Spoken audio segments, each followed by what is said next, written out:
Kochani, bardzo serdecznie Was proszę i sam też to zrobię.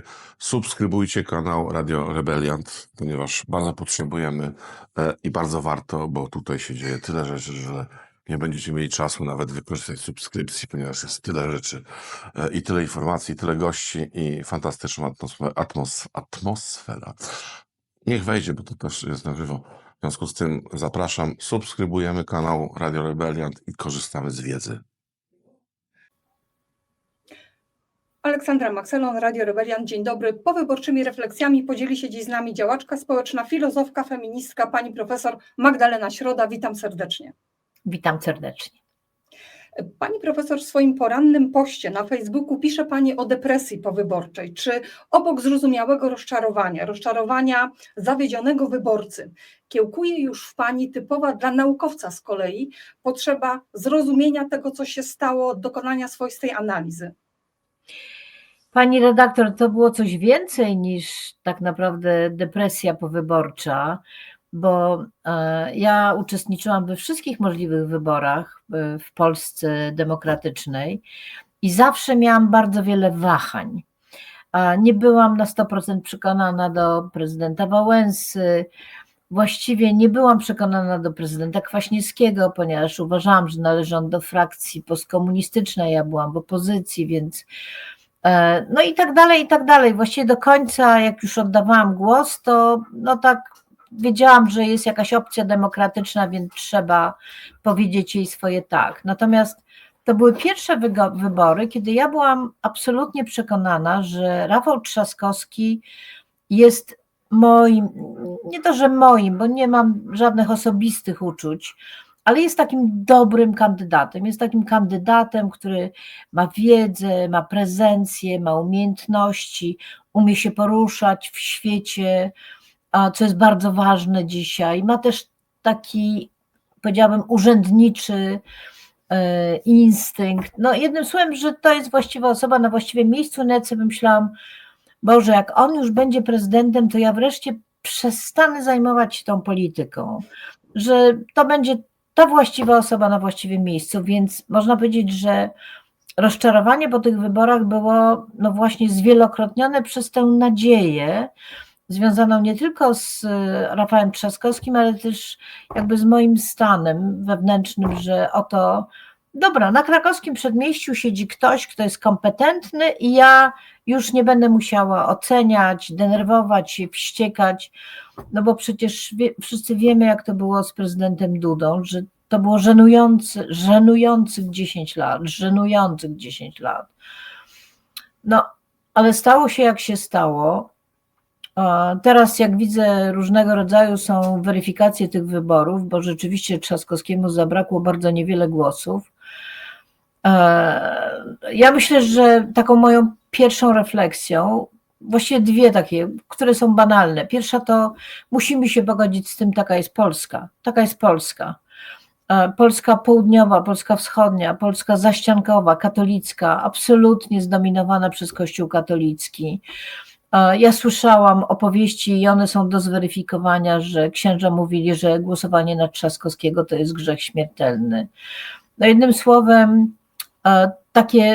taka Polska przekonana, że jak nasz, to nasz i wszystko jedno, co zrobi. Jak powiedział gdzieś na ulicy w wywiadach młody człowiek, wszystko jedno, że ma brud za uszami, każdy ma brud za uszami, no byleby był.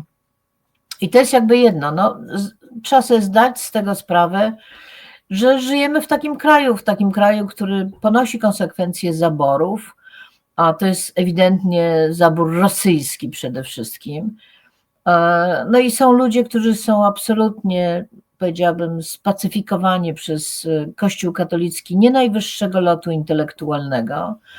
No i oni wybierają swoich, to, że Kościół głosuje na reprezentanta PiS, to nic dziwnego, bo chyba najwięcej możliwych beneficjów ma właśnie ze strony tej partii i się w związku z tym upartyjnił. I to jest jakby jedna sprawa. Druga sprawa jest taka, że właściwie od czasów prezydenta Dudy my musimy sobie zdawać z tego sprawę, że wybory na prezydenta to jest marketing, to jest przede wszystkim marketing. że prezydent to nie jest ktoś, kto wygrywa, bo ma określone poglądy, prezencje albo świetnie wypada w debatach. To jest przede wszystkim marketing, czyli dziedzina właściwie z polityką związana od dość niedawna. Udało się wyprodukować takiego prezydenta jak Andrzej Duda znikąd. Właściwie był nikim, nikt o nim nic nie wiedział.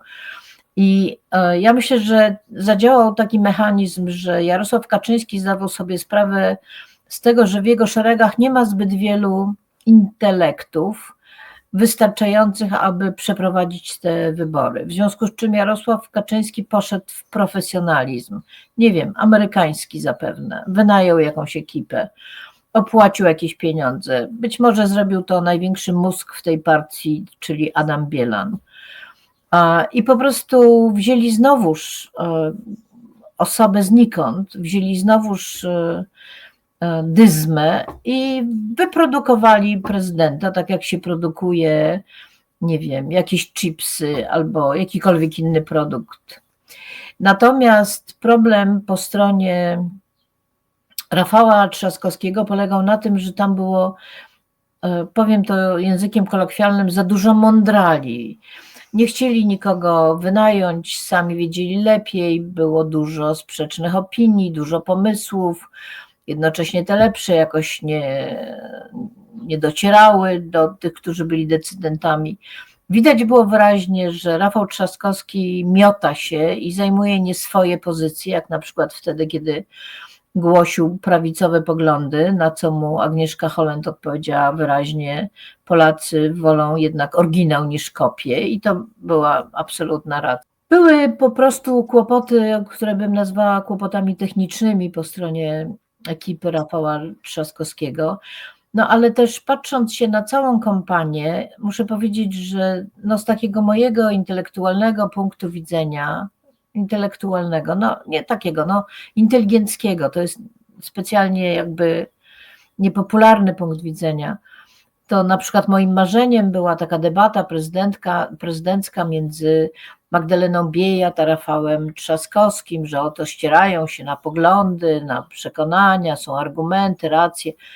I to widać, że to w ogóle już nie ma miejsca i nigdy już nie będzie miało miejsca, że poglądy, przekonania, programy, projekty właściwie nie mają znaczenia, że w tej debacie najważniejsze są elementy retoryczne, które opisywał już Arystoteles, że liczą się przede wszystkim emocje, umiejętności perswazji, hasła, memy, wirale i tak dalej. Jednym słowem, przeszliśmy do innej epoki zupełnie, do innej epoki. I ja myślę, że ekipa od Rafała Trzaskowskiego nie do końca to zrozumiała, ale też być może sam Rafał Trzaskowski jest tego rodzaju osobowością, która nie do końca pasuje do tych warunków. No tak czy siak kandydat Nawrocki wpasował się w to, co mu wyreżyserowano, i niezależnie od tego, jakiej jakości człowiekiem jest, wygrał te wybory i musimy się z tym pogodzić. Pani profesor, straszny kraj, straszni ludzie, straszny prezydent, napisała Pani po wyborach na swoich mediach społecznościowych, co spotkało się z ostrą krytyką pracy prawicowej. Czy nie za ostro, Pani profesor? Czy to pejoratywne oszyldowanie wyborców strony przeciwnej nie wpycha ich jeszcze bardziej w ramiona populistów, potwierdzając ich narrację, że złe elity, właśnie wykształciuchy, ich oceniają, nie rozumieją, a nawet może nimi gardzą? Pani redaktor, być może, że są takie oceny i jakoś specjalnie się tym nie przejmuję. No ja niestety myślę o Polsce i przyszłości w kategoriach, jak mi się wydaje, obiektywnych. Dla mnie ważna jest demokracja, jej wzmocnienie, ważny jest dobrobyt, ważne jest nasze miejsce w Europie. Fakt, że byliśmy naprawdę przez ostatnich kilka miesięcy liderem w tej Europie, liderem zmian. I nagle to wszystko runęło. I to runęło dlatego, że wyborcy tego nie rozumieją, nie kumają, nie są w stanie przewidzieć konsekwencji na przykład poglądów pana Mentzena. Jak będą wyglądały nasze dzieci, ich przyszłość, kiedy będą w 100% płatne studia? Jak będzie wyglądała nasza armia, kiedy będą maleńkie podatki, jak sobie życzy Mentzen? No po prostu, szczerze powiedziawszy, no naprawdę jakby mnie interesuje reakcja strony prawej. Bardziej interesuje mnie przyszłość Polski i pozycja Polski w Europie, bo jestem demokratką, jestem bardzo proeuropejska i uważam, że Trzaskowski dawał takie gwarancje. Natomiast skoro on nie przeszedł i grozi nam być może polexit, a w każdym razie kuriozalna pozycja Polski w Europie, o czym już wiem, bo dzwonią do mnie dziennikarze z różnych stron, przede wszystkim z Francji, bo dawno temu współpracowałam z mediami francuskimi. Co się z wami dzieje? No, co się z wami dzieje? Z pozycji lidera spadamy na pozycję kuriozalnego kraju, partnera Orbana, zagrożonego wpływami Rosji z własnej woli. Z własnej woli. No więc straszny kraj, straszni ludzie, straszny prezydent. Ja to powtarzam. Profesor Dudek wielokrotnie powtarzał z kolei, że Karol Nawrocki idzie jak buldożer i faktycznie imponujący był to sprint z ringu do Pałacu Namiestnikowskiego, sprint człowieka, o którego istnieniu jeszcze rok temu pani profesor Polska nie miała pojęcia. Jak pani zdaniem udało się przekonać większość społeczeństwa, że człowiek, który za pieniądze podatnika zjeździł cały świat od Honolulu po Zimbabwe i sypiał w apartamentach deluxe, jest przedstawicielem zwykłego, przeciętnego Polaka i wyrazicielem ludu? Nie udało się przekonać, bo tu nie chodzi o przekonywanie, tu nie chodzi o argumenty, tu nie chodzi o poglądy. Tu chodzi tak naprawdę o ten fenomen, który znamy z funkcjonowania sekt. Otóż jest wiele na świecie sekt, których przywódcy albo ci, którzy pretendują do tej roli, mają bardzo silne poparcie, niezależnie od tego, kim są, co myślą, albo jakie zbrodnie czy przestępstwa popełnili. To nie jest tak, że Nawrocki przekonał ludzi swoimi poglądami, albo swoją biografią, albo swoją osobowością. Nie. Nawrocki przekonał ludzi, bo jest nasz, bo należy do sekty PiS. To jest tak jak, nie wiem, czy pani redaktor kiedyś widziała spotkania Jarosława Kaczyńskiego z wyborcami, czy też z miłośniczkami, ze starszymi kobietami, które go całowały po rękach. I bardzo wiele mamy takich postaci po stronie PiS, jak na przykład, nie wiem, obrzydliwy zupełnie poseł Matecki, który ma swoich zwolenników i to według mnie działa na takiej zasadzie sekty, albo jakbym chciała to trochę osłodzić, to działa na takiej zasadzie rodziny. Jak w naszej rodzinie dziecko postąpi w sposób niewłaściwy, to my będziemy raczej niechętni wobec tych, którzy słusznie go oskarżają, niż wobec naszego dziecka, bo jest nasz, a obcy są po prostu inni. Obcy, wykształceni, elity, nie wiem, proeuropejczycy, to są obcy, a on jest nasz i wszystko jedno, można to sobie interpretować na dwa sposoby, albo jak ten młody człowiek z jakiegoś ulicznego wywiadu, każdy ma coś za uszami, albo też można po prostu powiedzieć, jak to robiła Telewizja Republika bardzo skutecznie, to są akcje Urzędu Bezpieczeństwa czy jakichś innych urzędów, żeby to wszystko pozmyślać i zniszczyć naszego przeciwnika. Nasizm, nie nazizm, ale nasizm zwyciężył, czyli takie myślenie w kategoriach sekty, nie przekonywanie, on nikogo do niczego nie przekonał, on jest nasz, wskazał go Kaczyński, stoi za nim ekipa, stoją również ci, którzy go po prostu przedstawili jako produkt i oto jest. I oto jest, ile, pani redaktor, fatalnych produktów przy dobrym marketingu się świetnie sprzedaje. Znana jest pani ze swoich lewicowych poglądów, zatem o ocenę właśnie tego środowiska chciałabym panią zapytać. Łącząca się w gorącej wannie z posiedzeniem KRS-u posłanka Żukowska, tuląca się do prawicy posłanka Matysiak, wiecznie stojący osobno Adrian Zandberg, duet Biedroń-Śmiszek, po których ślad przepadł w Brukseli, czy wyczekujący już chyba tylko na przejęcie fotela marszałka, przewodniczący Czarzasty, to nie jest najlepsza reklama lewicy. Czy pani zdaniem kobietom pokroju Biejat, Dziemianowicz-Bąk, Olko uda się w końcu chwycić stery lewicy? Znaczy, ja powiem, że ja jestem raczej nie lewicowa, bo ja mam tą przeszłość jakby opozycyjną i byłam zawsze antykomunistyczna. Ja jestem progresywistką, ja jestem za tym, żeby wkluczać różnych ludzi w nasz świat i naszą demokrację, uczynić bardziej bezpośrednią. Natomiast z pewnym dystansem odnoszę się do pewnych lewicowych poglądów. Natomiast to, co dzisiaj mamy w Polsce, no to jest, można powiedzieć, albo kabaret, albo horror, a nie lewica, bo rządzą tam osoby, które mają wyłącznie prywatne ambicje, albo władzy, albo tak jak w przypadku Biedronia, którego no niestety osobowość i zdolności, jak się okazało, wystarczyły na to, żeby być prezydentem Słupska, a cała reszta to już jest tylko urządzanie się ze swoim partnerem do końca życia. Właściwie tylko o to chodziło w wyborach europejskich. Czarzasty to dla mnie jest niepojęta postać, bo on nie ma w sobie nic z lewicy. Zandberg, który stworzył partię Razem, która tak naprawdę powinna się nazywać osobno. No, jednym słowem, to co widzimy w mediach publicznych, w tych głównych rolach, no jest jakąś karykaturą i lewicy, i partii, i w ogóle takiego ugrupowania, które powinno mieć charakter progresywny. Natomiast, tak jak pani redaktor zwróciła uwagę, tam jest mnóstwo świetnych kobiet. I z partii Razem, i z lewicy, i SLD i tak dalej. Magdalena Biejat jest doskonałym przykładem. Dziemianowicz-Bąk, która w moim przekonaniu jest najlepszym ministrem w tym rządzie, najlepszą ministrą.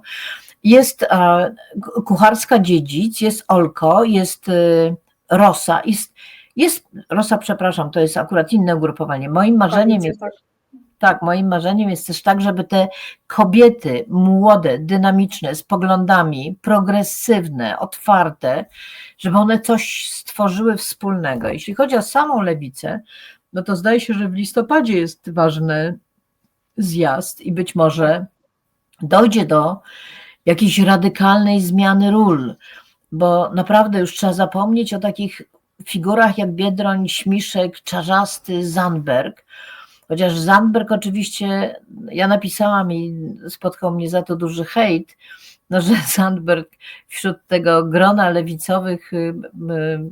lewicowych obywateli i obywatelek wygrywa swoim wzrostem, tembrem głosu i brodą po prostu. Mówi się o wikingu, pani profesor, bardzo tak, często. Dokładnie, jesteśmy przyzwyczajeni do takich patriarchalnych, silnych przywódców, no i on na lewicy tak wygląda, ale nie jest, oczywiście nie jest kompletnie marginalny i do tego jest szkodnikiem, co teraz widzimy i co widzieliśmy przy drugiej turze. Natomiast ja rzeczywiście pokładam wielką nadzieję w to duże grono kobiet, które ma jasne poglądy, które ma projekty i które, no, jedynym problemem to, że one cały czas się czują wspierane przez tych mężczyzn i nie chcą ich zdradzić. To jest, pani redaktor, problem kobiet. Lojalność. One są lojalne, a nawet więcej, one są wierne i one nigdy nie chcą się wysuwać przed szereg. A mężczyźni robią to natychmiast, po prostu nie są lojalni, wysuwają się przed szereg. No, zobaczmy, co się dzieje z partią PSL, która chyba ma od nie wiem ilu dziesiątek lat jedno jedyne przekonanie: trzymać się u władzy za wszelką cenę. No i ta partia istnieje, jest wspierana i gdzieś tam zawsze jakoś wygrywa. Tam praktycznie nie ma kobiet. Przypominam sobie tylko panią poseł Pasławską, zdaje się, z PSL-u, tylko ona jest taka bardziej nie mówimy o poseł Pasławskiej, ponieważ ona poluje, zabija zwierzęta dla przyjemności i nie ma na przykład wstępu na Kongres Kobiet i ja uważam, że są jacyś atawistyczni mężczyźni, którzy odprężają się, kiedy zabiją niewinne zwierzę, ale żeby to robiła kobieta, wydaje mi się to więcej niż skandalem. Pani profesor, jak tłumaczyć sobie dość pokrętną logikę Prawa i Sprawiedliwości, wedle której Karol Nawrocki jako niezależny, niepartyjny kandydat obywatelski dał swym zwycięstwem prawo konkretnej partii do powoływania rządu technicznego, budowania nowej większości sejmowej, postulowania dymisji premiera? Ale ja myślę, że nawet ludzie z tych wiosek gdzieś tam z południa Polski absolutnie nie wierzą w tą niezależność i w to, że Nawrocki był kandydatem obywatelskim, bo głosowali na niego jako po prostu człowieka Kaczyńskiego, głosowali na naszego Jarka Kaczyńskiego, to chodziło, więc to jest w ogóle kompletny pic na wodę. No, tak jak Kościół należy chyba w całości, oprócz kilku księży, profesorów, pewno 2 czy 3, do PiS-u. Tak, oczywiście, że bez PiS-u i bez całej machiny, a zwłaszcza pieniędzy PiS-u, bo przez tych 8 lat ta partia się sporo nakradła, Nawrocki by w ogóle nie istniał, nikt by o nim nie wiedział, więc ja myślę, że to wszystko jest pic na wodę, przepraszam, że tak brzydko powiem kolokwialnie, ale myślę, że wszyscy zrozumieją, o co chodzi. Przywołam jeszcze jeden pani komentarz powyborczy. Polskę mam widzę ogromną, w ciągu najbliższych lat przybędzie nam kościołów wraz ze wzrostem powołań, bo to znowu intratne będzie, koniec cytatu. Obawiam się, pani profesor, że wyborca Mentzena, wyborca Brauna, wyborca Nawrockiego może na takie diktum odpowiedzieć: lepiej, żeby przybyło nam kościołów niż meczetów, lepiej, żeby powołań katolickich księży niż migrantów, bo lęki Polaków leżą dziś raczej po tej stronie. Co by pani na to odpowiedziała? Że to są lęki, które są zainicjowane przez polityków. Proszę zwrócić uwagę, że nim się zaczął tak zwany pierwszy kryzys uchodźczy, Polacy chyba w 70% byli za przyjmowaniem uchodźców, ale potem polityka Kaczyńskiego, którą nazywa Zygmunt Bauman polityką sekuratyzacji, od security, czyli to jest taka polityka, która powoduje to, że polityk wywołuje lęki, straszy tak zwanym obcym, że przyjdzie, zabierze nam nasze rynki pracy, zgwałci nasze kobiety. Jednym słowem cała machina straszenia obcymi, których nie ma de facto, bo tych migrantów wtedy było niewiele, ale tenże polityk jawi się jako zbawca, że nas uratuje przed tym, co sam wywołał. To jest dokładnie ten mechanizm. Czyli można powiedzieć, że teraz różni politycy ubijają własny interes na strachach, które sami wywołali. To jest mistrzostwo w pewnym sensie, a z drugiej strony oczywiście to jest absolutny horror Kaczyńskiego, że to on wywołał w Polsce strach przed obcymi i teraz broni nas przed tymi obcymi. I robi to również Braun, i robi to cała reszta. Więc ja myślę, że to jest kompletna fikcja. Wie pani, Polska się wyludnia. My nie mamy rąk do pracy, my potrzebujemy uchodźców, my potrzebujemy emigrantów. I gdyby rozsądnie przeprowadzić taką politykę prouchodźczą, to myślę, że Polska by na tym wygrała. Ale więcej wygrywają politycy, którzy straszą nas przed uchodźcami. Media, i tutaj mówię o mediach niemieckich, donoszą o wyborze Nawrockiego jako o efekcie Trumpa, zaznaczając jednocześnie, że na całym świecie po turbulencjach gospodarczych, po pandemii, a w trakcie wojny taka potrzeba społeczeństwa, potrzeba postawienia na czele silnego, zdecydowanego przywódcy wydaje się bardzo naturalna i zrozumiała. Pytanie, pani profesor, dlaczego demokratycznym kandydatom nie udaje się przekonać wyborców do swojej siły, do siły prawdziwej, do siły sprawczości? Znaczy, ja nie wiem, czy ta potrzeba tak zwanego silnego przywódcy jest naturalna. To jest według mnie jakiś atawizm XIX-wieczny, kiedy społeczeństwa jeszcze nie były demokratyczne i szukały takiego właśnie silnego przywódcy, który ich ochroni przed obcymi albo też powiększy ich terytoria. Wydaje się, że w XXI wieku polityka, znaczy tak się wydawało, będzie miała zupełnie inną postać, że tak naprawdę będzie miała charakter znacznie bardziej zbiorowy, że ten ideał silnego przywódcy zacznie się przekształcać w przywództwo na przykład zbiorowe. Więc to nie jest naturalne, to jest atawizm, to jest po prostu atawizm, tak mi się wydaje. Natomiast ten atawizm został reaktywowany przez funkcjonowanie mediów, bo pytanie, dlaczego nie udaje się przekonać do takich przywódców rozsądnych, którzy mają projekty i programy, odpowiedź pada, po to, żeby kogoś przekonać do takiego przywódcy, trzeba mieć czas. Trzeba mieć czas i słuch na argumentację.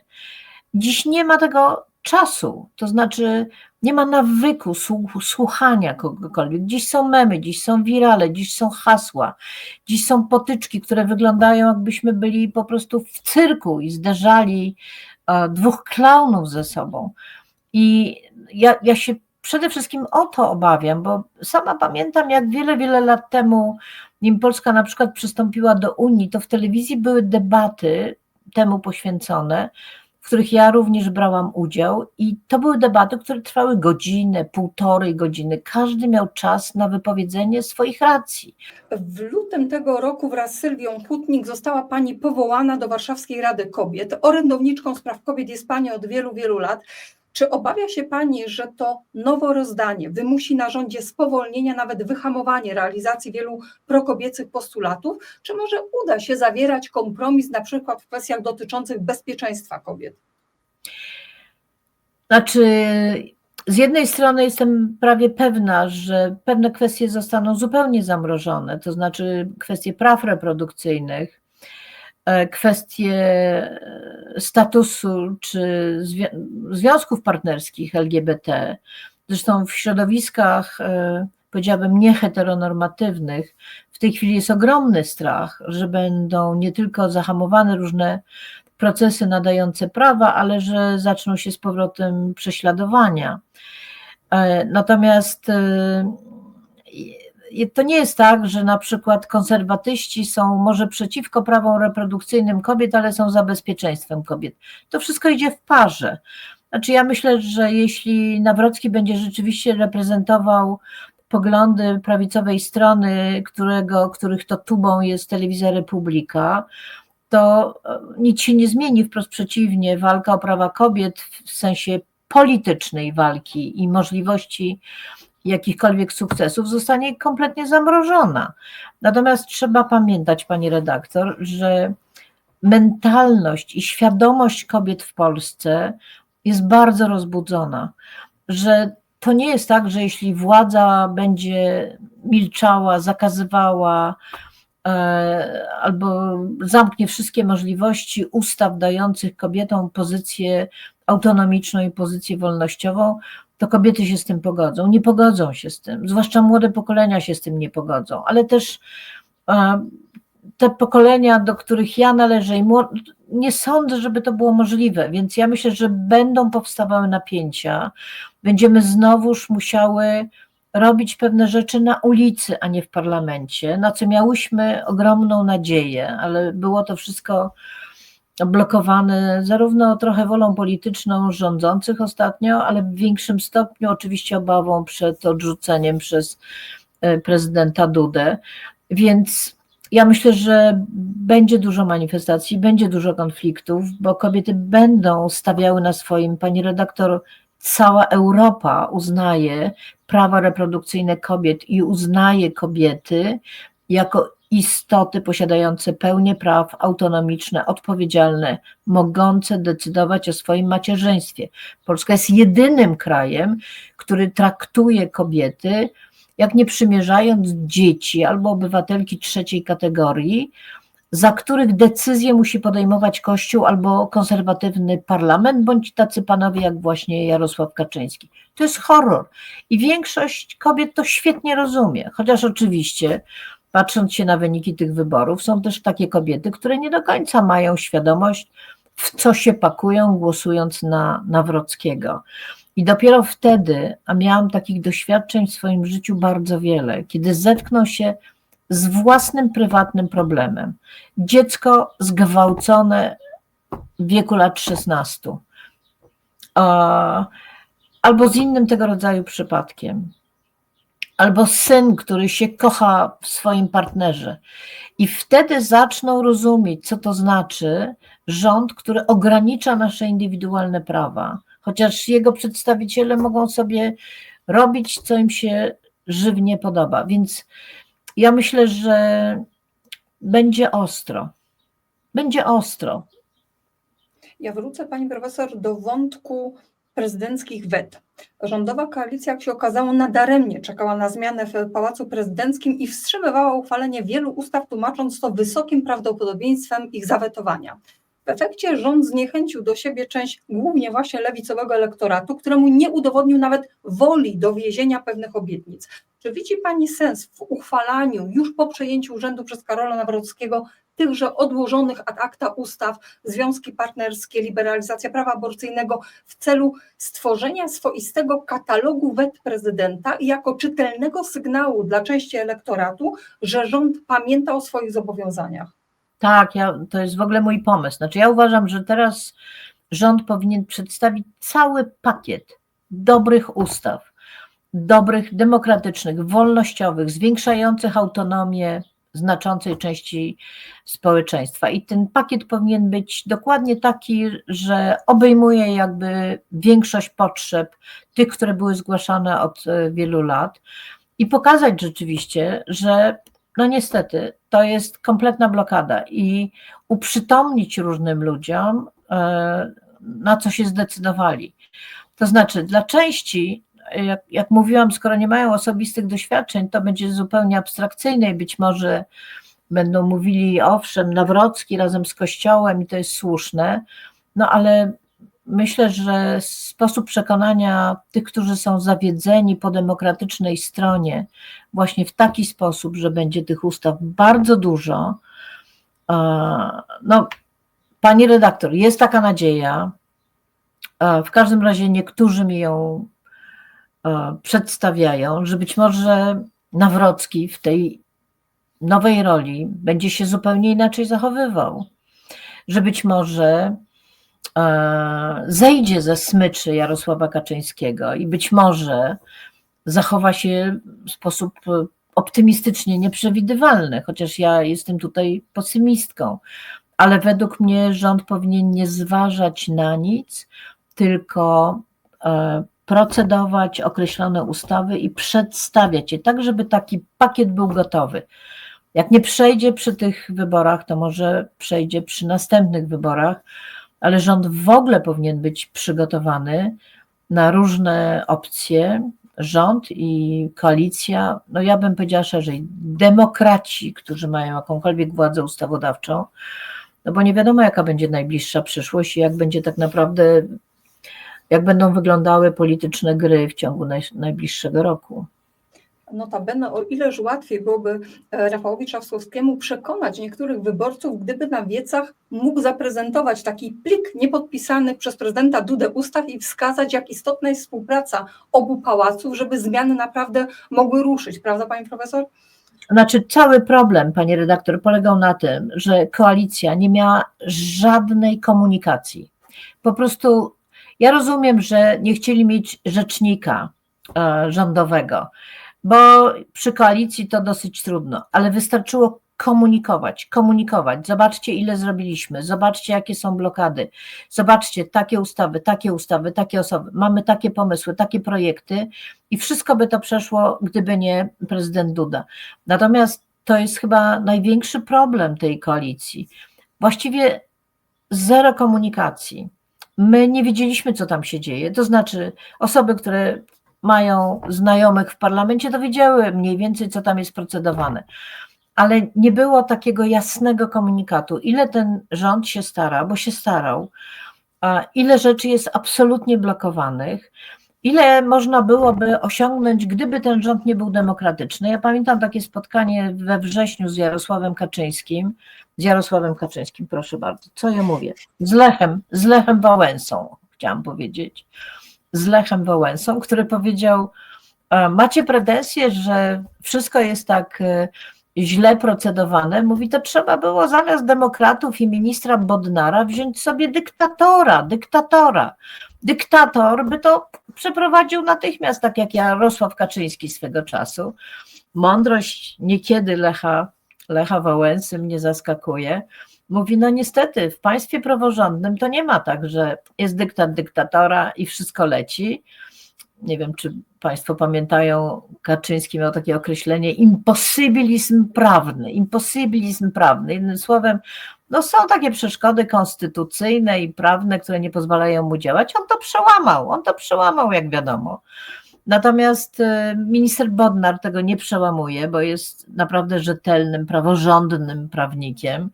No i ten rząd też tego nie robił, ale wielka szkoda, że nie komunikował, co robi i jakie ma przeszkody. Bardzo rzadko to robił.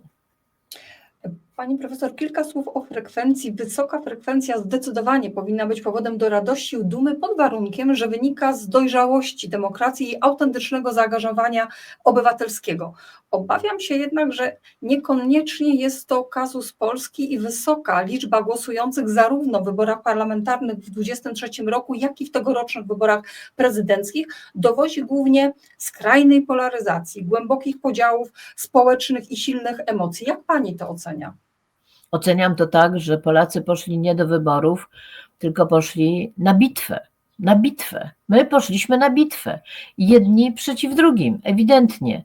Albo też poszli tacy, którzy mówili, a ja wreszcie okażę swoje poglądy. W pierwszej turze zwycięstwo Brauna 6%, ponad 6%, mnie specjalnie nie zdziwiło, bo po prostu wyszli z jam różni antysemici, bo nagle mają swojego przedstawiciela. Wszystko jedno, na ile on jest cyniczny, a na ile jest rzeczywiście antysemitą, ale wreszcie mają swojego przywódcę.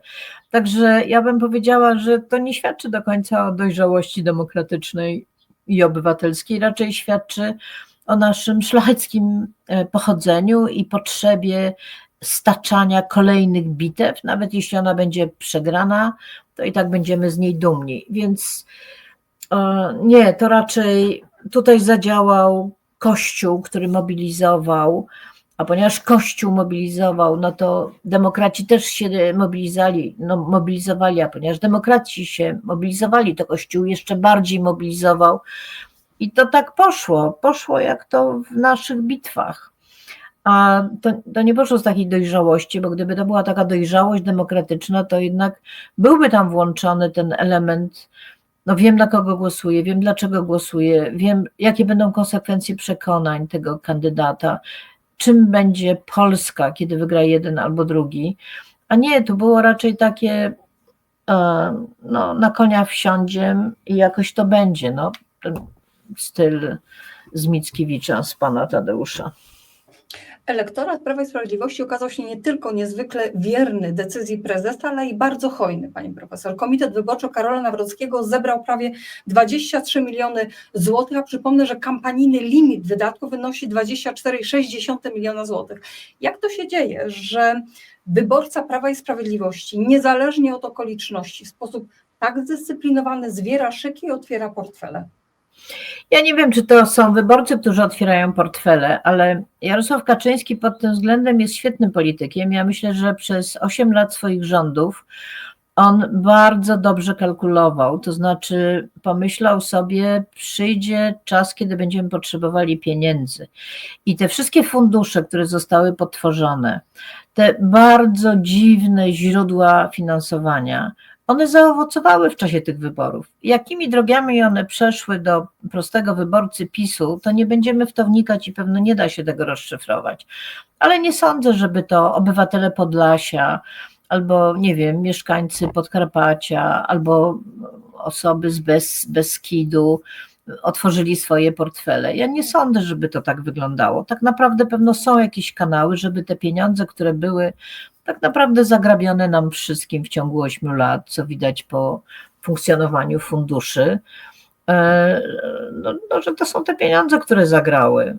Więc nigdy w to nie uwierzę, że ci ludzie, którzy głosują na Nawrockiego od kościoła, chodząc do swojego gospodarstwa albo do swojego miejsca w jakimś mieście na południu Polski, otwierali hojnie fundusze. Ja nie sądzę, oni też głosują na tę partię, bo wiedzą, że jest bogata.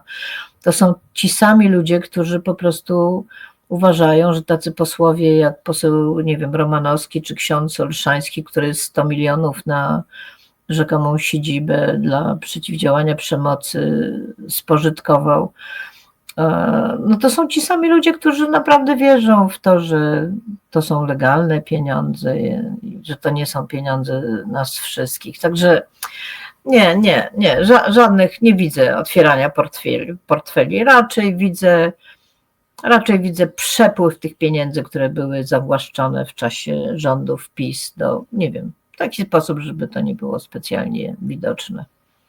Pytanie na koniec. Pani profesor, rok temu prezydent Andrzej Duda podpisał pani nominację na profesora w geście protestu, że nie podpisał on nominacji znakomitego psychologa społecznego i socjologa Michała Bilewicza. Zapowiedziała pani w maju tego roku, że nie weźmie udziału w uroczystym wręczeniu tejże nominacji w Pałacu Prezydenckim w nadziei, że przyjdzie ją pani przyjąć z rok prezydenta Trzaskowskiego. Czy nie żałuje dziś pani tej decyzji? Może łatwiej byłoby jednak uścisnąć dłoń prezydenta Dudy niż jego następcy? Nie, tak naprawdę to właśnie dzisiaj jest ta uroczystość nadania tytułów, ale prezydent Duda podpisał wszystkie papiery, których konsekwencją jest to, że mam tytuł profesora. Natomiast dzisiaj jest to wyłącznie uroczystość dania dyplomów i uściśnięcia ręki pana prezydenta. Ja napisałam do kancelarii, że nie będę brała w tym udziału właśnie z powodów solidarności z profesorem Bilewiczem. Więc ta sprawa jakby już jest zamknięta. No, nie miałam ochoty oglądać pana prezydenta Dudy, ale też nie chciałam robić jakiejś manifestacji publicznej w samym pałacu. Napisałam do kancelarii, że z powodu mojej solidarności z Michałem Bilewiczem, którego znam, a przede wszystkim znam jego naprawdę wybitny dorobek naukowy, i szczerze powiedziawszy, gdyby pan prezydent Duda przeczytał moją ostatnią książkę Obcy inny wykluczony, gdzie jest sporo na temat antysemityzmu na przykład, to być może też by uznał, że moja działalność naukowa ma charakter antypolski. No trudno mi powiedzieć, co by uznał prezydent Duda. Widocznie potraktował mnie jako mniej znaczącą osobę i nie wiem, kto przyjrzał się dorobkowi pana profesora Bilewicza, profesora uniwersyteckiego, i uznał, że to jest antypolska działalność. No ja uważam, że w ogóle to jest oburzające, że prezydent, nie znając recenzji, nie znając dorobku, potrafi w taki arbitralny sposób wydawać tego rodzaju opinie. To też jest coś takiego haniebnego, tak mi się wydaje. Bo po to, żeby jednak wszystkie dokumenty profesorskie dostały się do pana prezydenta, to one przechodzą przez komisję 5 recenzentów wybranych drogą losową. To jest bardzo złożony proces, który tak naprawdę trwa 2-3 lata. Pan prezydent jedynie podpisuje tę nominację, on ją podpisuje raz, a drugi raz uroczyście wręcza. No i profesor Bilewicz nie dostał tego podpisu najważniejszego. No i nie tylko ja, ale profesor Leder ostatnio również zaznaczył, że nie będzie odbierał dyplomów, no z powodu solidarności z kolegą, co do którego nie mamy żadnych wątpliwości, że jest po prostu wybitnym naukowcem, a nie dostaje tylko dlatego, że panu prezydentowi Dudzie się nie podoba, a może dlatego, że któremuś z doradców prezydenta Dudy się coś nie spodobało. No nie jestem w stanie tego ogarnąć, więc jestem profesorem i osiągnęłam to, co osiągnęłam, ale no nie dzięki prezydentowi Dudzie, tylko naprawdę ciężkiej pracy. Pani profesor, żeby zakończyć czymś pozytywnym, to dopytam, czy, tak mówiąc kolokwialnie, ogarnie się pani zdaniem obóz rządzący, koalicja? Są na to szanse? No to jest najtrudniejsze pytanie, które pani redaktor mi zadała, dlatego że śledzę to, co się dzieje i teraz wszyscy powinni zewrzeć szyki. Mówię wszyscy demokraci. Natomiast no, nigdy nie miałam dobrego mniemania na temat trzeciej drogi. PSL to w ogóle dla mnie jest jakaś absolutnie kuriozalna, ohydna partia, właściwie od wielu, wielu lat, tak jak jej szef Kosiniak-Kamysz, który jest jakimś sztandarowym hipokrytą. Mam na myśli jego wielką obronę dzieci poczętych przy jednoczesnym rozwodzie. No, ten katolicyzm taki wybiórczy, jest to coś naprawdę obrzydliwego, kiedy się pełni taką funkcję. Więc widzę, co się dzieje po stronie lewicy. No i jestem mocno zmartwiona tym, bo ja uważam, że Tusk jest dobrym przywódcą i mam taką nadzieję, że uda mu się jednak zjednoczyć siły demokratyczne wokół siebie, mimo wielu zastrzeżeń, które mam do tej osoby. No ale oczywiście jak nie będzie miał sprzyjających przywódców różnych partii, to nie uda mu się tego zrobić i wtedy wszyscy na tym stracimy, wszyscy na tym stracimy. Chociaż oczywiście takie partie jak Konfederacja czy PSL ma, jak mówię, tylko jedno przekonanie, być u władzy, więc pewno PSL może przejść do innego obozu, do PiS-u. Jak tam obiecają Kosiniakowi-Kamyszowi, że może będzie miał tą samą funkcję, bo on też jest absolutnie koniunkturalny. Konfederacja, jak dostanie jakieś dobre stanowiska, to mimo kokieterii Mencena dzisiaj też może się dołączyć do obozu PiS-u i to wtedy będzie, no i wtedy będziemy znowu żyli w państwie autokratycznym. Ale nie pierwszy raz. Nie pierwszy raz będziemy żyli w takim państwie. Może niestety nie ostatni. Mamy doświadczenia. No, że tak powiem, świat się nie kończy i tak jak napisał mi bliski przyjaciel Magda Pamiętaj w 1980 roku było nas też tylko 10 milionów. I udało się, co prawda ja odpowiadam, czekaliśmy na to 10 lat i ja już nie wiem, czy mam tyle czasu. No, miało być optymistycznie, pani profesor, miało być optymistycznie. Optymistycznie niech będzie tak, że jest jakaś nadzieja, że może pan prezydent elekt Nawrocki wyrwie się ze smyczy Jarosława Kaczyńskiego, jak i całego obozu. Nie wiadomo, co się będzie działo, kiedy Jarosław Kaczyński zasłabnie albo rzeczywiście odda władzę, bo tam jest mnóstwo delfinów walczących strasznie i może odkryje jakąś swoją misję, kiedy znajdzie się w tym wielkim świecie i nie będzie tak źle, jak nam się wszystkim wydaje. Tak, to jest mój optymizm jakiś. Nawiązując do pani profesji, rzekłabym, że pozostaje nam sobie życzyć stoickiego spokoju na najbliższy turbulentny politycznie czas. Serdecznie dziękuję pani profesor za rozmowę, widzom za uwagę. Do zobaczenia.